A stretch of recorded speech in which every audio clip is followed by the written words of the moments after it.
안녕하십니까.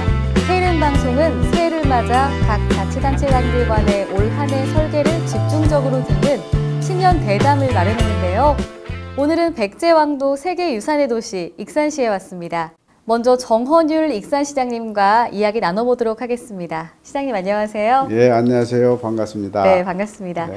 최근 익산 읍면동을 순회하면서 시민들을 만나보셨는데요. 그 주민들의 요구사항이나 그런 바람 같은 게 어떤 것들이 있었을까요? 예, 그 주민들의 요구사항이 일상생활 주변에서 불편했던 것들, 그동안에 시에 건의를 해도 해결이 되지 않았던 해묵은 것들, 이제 이런 것들이 다 들춰져서 이번에 총 480건이 나왔습니다. 그래서 하나하나 저희들이 검토를 해서 해결이 가능한 것은 언제까지 해결해 주겠다.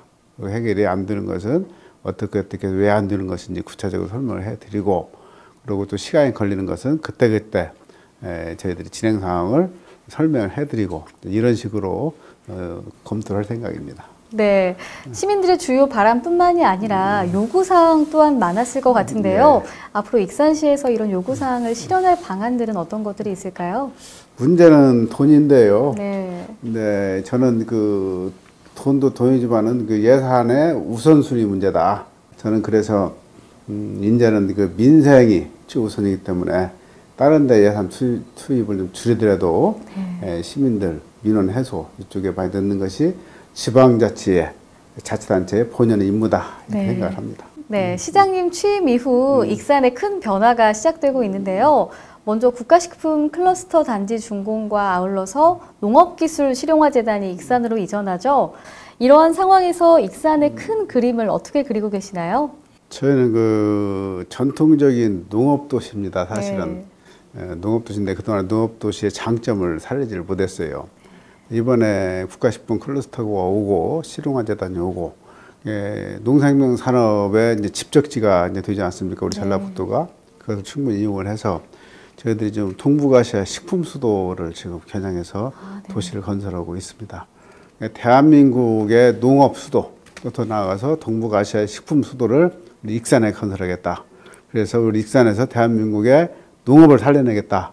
하는 야심찬 계획을 가지고 지금 이번에 북부 지역에다가 미래 농정국을 설치를 해서 좀 이전을 해 갔습니다. 네, 이런 많은 변화를 계기로 지역 발전은 물론 시민들의 일자리 창출, 또 지역 주민들의 소득을 또 증대할 방안들은 또 어떤 것들이 있을까요? 결국은 제가 이제 농업을 통해서 익산을 다시 한번 살려보겠다. 다시 말하면 그 농민이 도시민들을 먹여 살리는 시대를 실현하겠다. 이제 제가 내건 이제 꿈이거든요.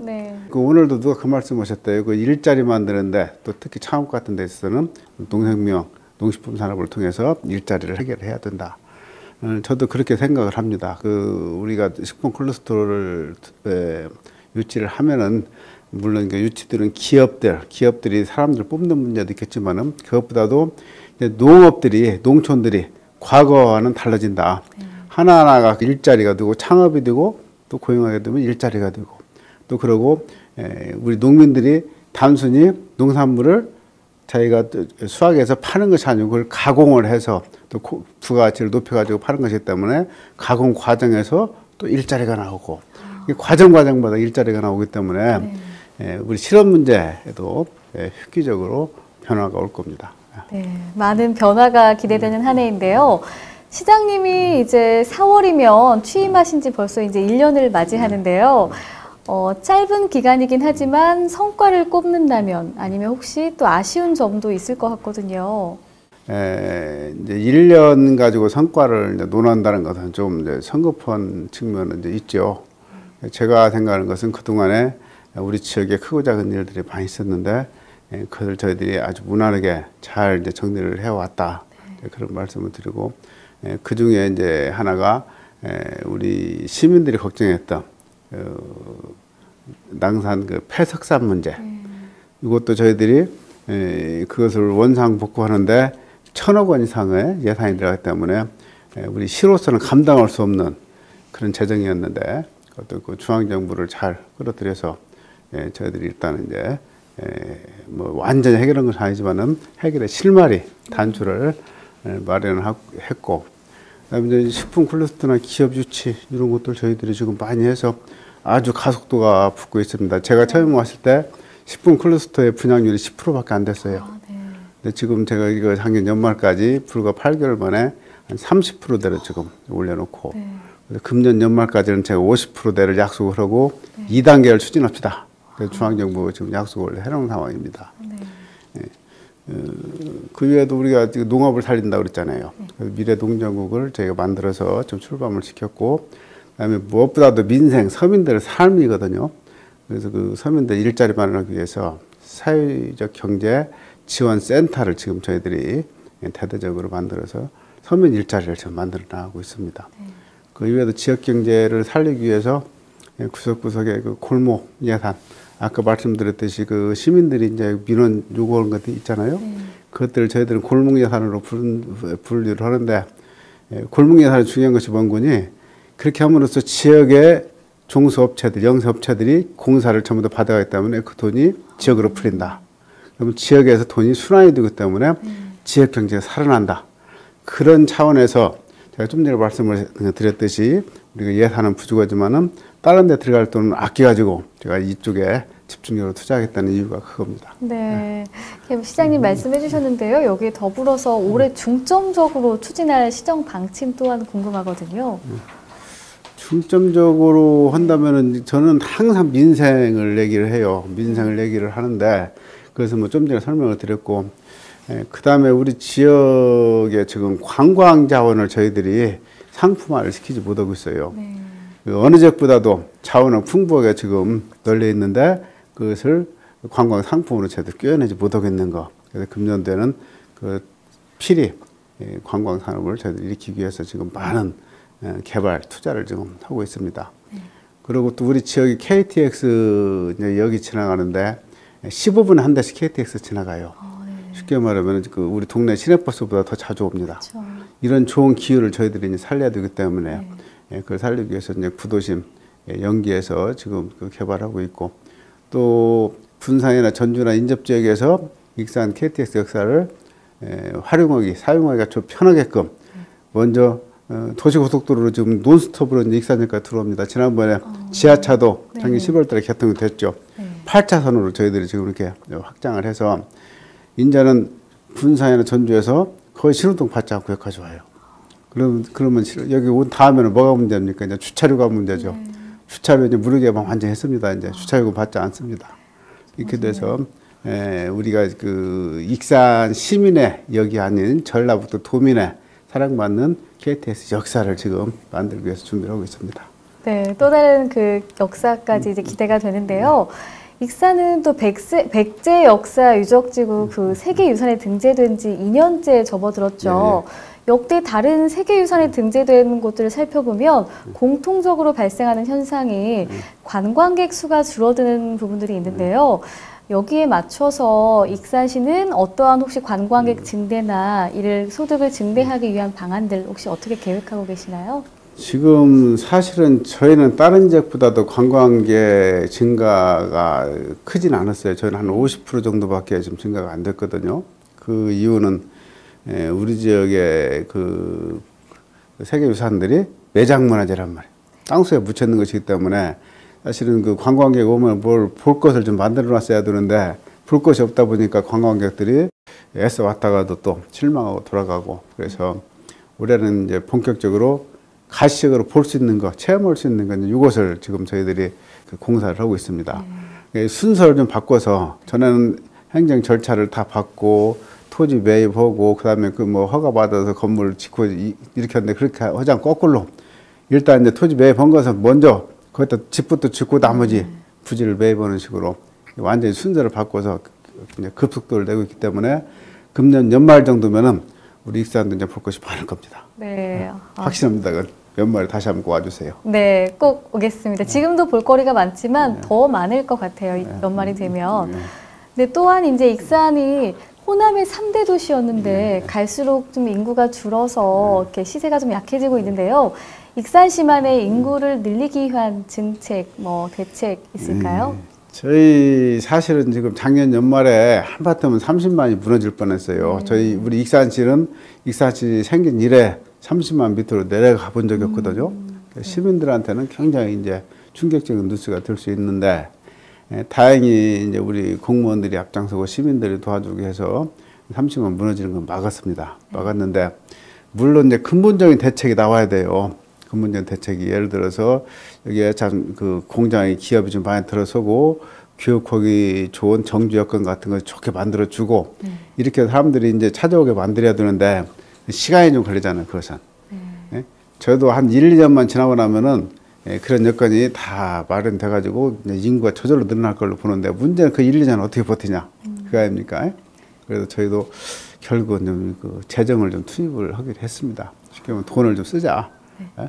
지금 각 도시가 경쟁적으로 지금 그 유치를 하잖아요. 그리고 또 그 예산을 쓰지 않습니까? 그래서 우리도 출산 장려금을 먼저 지급을 했는데 최고로 1,000만 원까지 줍니다. 애 하나 낳으면 최고로 많이 주는 경우. 네. 그래서 애를 첫 번째 애도 저희들이 출산 장려금을 줘요. 그럼 첫 번째는 이제 금액이 50만 원에다가 출산 용품 주는 건 게 한 100만 원도 채 안 되죠. 그렇지만은 일단 익산에서 아기 낳는 것 자체가 축복이기 때문에 저희들은 첫째, 둘째 가리지 않고 무조건 이렇게 지금 출산 장려금을 주고 또 우리 지역에서 이렇게 학교를 다니거나 경제 활동을 하면서 주민등록을 옮기지 않은 사람들이 있어요. 네. 주민등록법에 의하면 한 달만 이렇게 살게 되면 거주하게 되면 주민등록을 옮겨야 되는데도 불구하고 귀찮으니까 안 옮기는 거예요. 그 사람들을 주민등록을 옮기게 하기 위해서 저희들이 특히 그 우리 대학생들, 유지에서 온 대학생들을 한 학기에 10만 원씩 8학기 80만 원씩을 줍니다. 그걸. 매 학기마다 10만 원씩 해서 80만 원까지 주고 그 이후에 또 학자금, 융자금, 그 융자 받은 게 있잖아요. 저희들 이자 전부 다 대신 납부를 해줍니다. 그 이후에도 지금 그 이제 인구 증가를 하기 위한 정책을 한 10가지 이상 저희들이 이번에 그 발표를 했는데 저희는 그 이것은 물론 단기적인 이제 대책이고 미봉책이라고 보지만은 우선 그 30만 무너지는 것은 먼저 막아야 되기 때문에 지금 이번에 의회하고 저희들이 어느 정도 공감대가 형성이 돼서 그 다음에 의회 열리는 대로 조례를 제정을 하면은 바로 시행에 들어갈 겁니다. 네. 많은 과제들이 있는데요. 근데 또 하나 그 해결해야 할 장기적인 과제들도 적지 않은 것으로 알고 있습니다.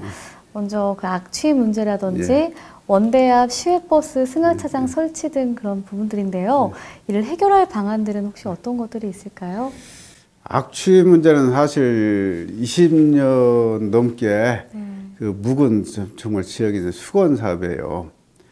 제가 이번에 악취를 잡는데 아주 좋은 방법을 저희가 채택을 해서 지금 아주 효과를 보고 있습니다. 지금까지 그 악취 문제를 그렇게 찾아내고 문제 대책을 강구하고 이렇게 앞장선 게 시민단체들이에요. 물론 이제 시민들도 많이 참여해 주셨지만은 그 시민단체들이 악취 문제에 대해서는 가장 많이 고민을 했고 연구를 했고 노력했기 때문에 제일 많이 아시는 사람들이에요. 근데 지금까지는 그 제도권 받겠다 해가지고 참고만 했지 그 사람들 우리가 그런 전문적인 노하우를 활용할 생각을 못했어요. 제가 와서 완전히 거버넌스를 구축했어요. 악취 거버넌스를. 그래서 시민단체하고 우리 공무원들하고 시민들하고 그래가지고 그 시민단체들이 앞장서서 악취 정책은 수립을 하고 집행을 해라. 우리 공무원들은 뒤에서 서포트하고 도와주는 거, 지원만 해주는 걸로. 그렇게 해서 시민단체도 하고 있는데 얼마나 잘하는지 몰라요. 그래서 익산에 정말 모든 사람들이 얘기를 하는데 악취 문제가 거의 지금 나지 않습니다. 물론 이제 여름에는 간혹, 그 간헐적으로 한 번씩 이제 악취 문제가 그 냄새가 나는데 제가 여름에는 항상 그 24시간 악취 상황실을 운영을 해요. 그 현장에다 냄새가 제일 많이 나는 현장에다. 왜 그런 거니? 옛날에 시청에다 이렇게 그 악취 상황실을 설치하니까 신고가 들어가지고 그 악취를 포집으로 가는 사이에 악취가 다 날아가 버려요. 그럼 잡을 수가 없는 거야. 그래서 지금 현장에다가 악취 상황실 이렇게 설치해 놓고 그 지역 주민들로 악취 모니터 요원들을 저희들 다 유축을 해가지고 그분들이 악취를 찾아내고 신고할 수 있게 그분들 그래서 하루 나와서 활동하면 저희들이 수당을 한 5만 원 정도 수당도 드립니다.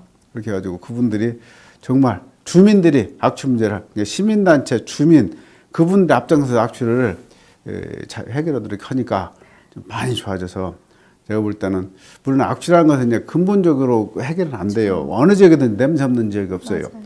다만 기본적으로 수인할 수 있는 정도를 넘어서지 않느냐 그 문제거든요. 수인할 수 있는 범위 내에서는 우리 시민들이 좀 참고 협조를 해줘야 되겠지만은 그 범위를 넘는 것은 저희들이 과감하게 잡아내겠다 하는 것을 분명히 말씀을 드립니다. 사실 그 원대 앞에 시외버스 터미널 문제도 아주 해묵은 오랜 수건 사업입니다. 근데 지금까지 그것이 한 20년 가까이 됐다고 그래요. 해결이 안 되고 있어요. 시외버스 터미널에는 2의 당사자들이 있어요. 첫 번째는 이제 원광대학교나 원광대 병원.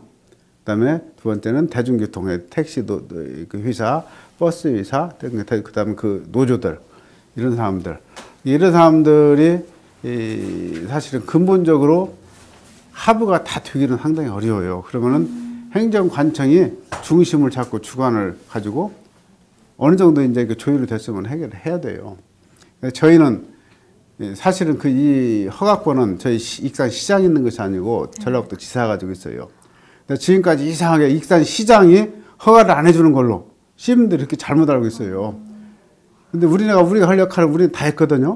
자, 우리가 먼저 거기다 우리 시의 입장, 양 당사자들, 이해관계 당사자들 다 조정해가지고 거기에 대한 시의 종합 입장을 내기를 해주고, 그 다음에 그 공문으로 다 보내드렸죠. 그리고 양 당사자들 뒤에서 다 마크해서 다 조정을 해놨어요.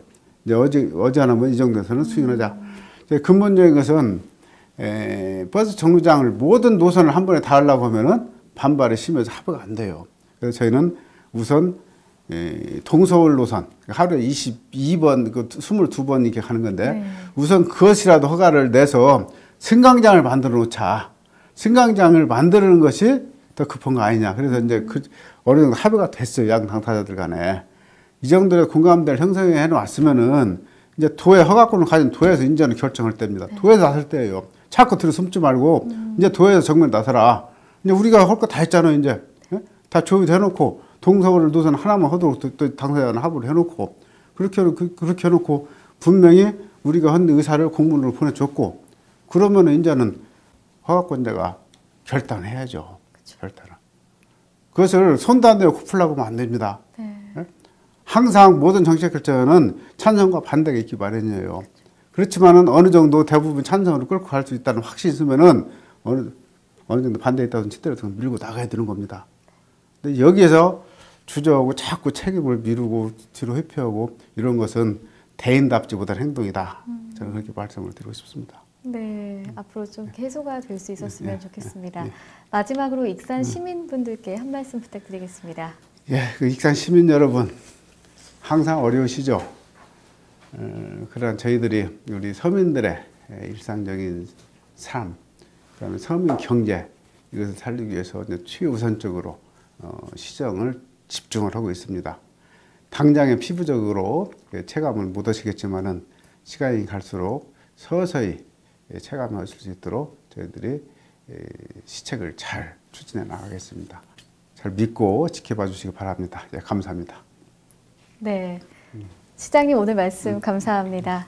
오늘 정헌율 익산시장님과 이야기 나눠봤는데요. 시민들이 원하는 생각을 알고 생각을 정책으로, 정책을 희망으로 키워나가는 데 앞장서고 있는 모습을 볼 수 있었습니다. 앞으로도 누구나 행복한 도시 익산시를 기대해 보겠습니다. 시청자 여러분, 다음 시간에 다시 찾아뵙겠습니다.